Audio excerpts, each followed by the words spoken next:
TBN 한국교통방송입니다.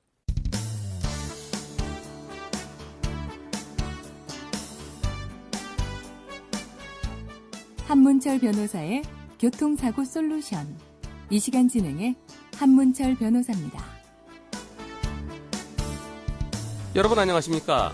오늘은 피해자가 아주 크게 다친 경우에 대해서 생각해 보겠습니다. 제일 많이 다친 경우 식물인간이죠. 환자가 살아는 있어요. 눈은 뜨고 있습니다. 하지만 사람하고 눈을 마주치지 못해요.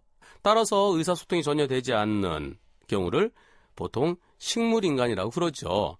식물인간은 혼자서는 아무것도 못합니다. 움직이지도 못하고 의사소통이 안 되기 때문에 누군가 계속 살펴보면서 때 되면은 음식물 투여해줘야 되겠죠. 씹지도 못하기 때문에 경우에 따라서는 유동식을 투여해줘야 될 때도 있고요.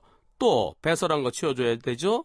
그리고 가만히 있으면 몸이 굳기 때문에 몸을 이리저리 움직여줘야 되고 또 주물러줘야 되고 목욕시켜줘야 되고 옷 갈아입히고 또 산책도 가끔 해야 됩니다. 한 곳에만 있으면 답답하니까요. 그런 것을 도와주는 사람을 개호인이라고 그랬죠.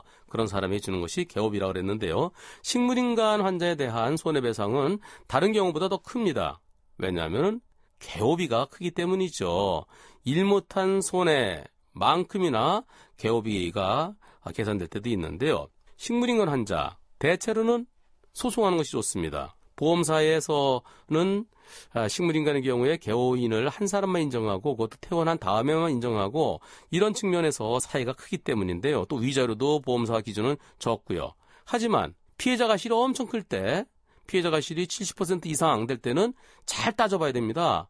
오히려 자칫 잘못하면 소송에서 손해보는 경우도 있죠. 그러나 피해자 가실이 아주 크지 않은 경우라 그러면 소송이 필요한 경우를 생각할 수 있는데요. 아까 말씀드린 개호인이 1인이냐 1.5인이냐 위자료 차이 이런 것도 중요한 부분입니다만은 더 중요한 게 있습니다. 그것은 바로 여명기간인데요.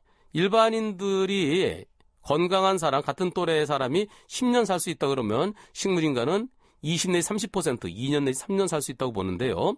예를 들어서 여명기간 25%로 보겠습니다. 그걸 가정해서 보험사랑 합의했는데 그보다 더 오래 살게 되면 어떻게 될까요? 한 번 합의하면 영원히 끝입니다. 따라서 더 달라고 할 수 없습니다. 하지만 소송했을 때는, 소송을 끝냈을 때는 여명기간 이후에 생존했으면 다시 개호비와 앞으로의 치료비를 받을 수 있기 때문에 소송이 필요한 겁니다. 오늘은 여기까지입니다. 고맙습니다.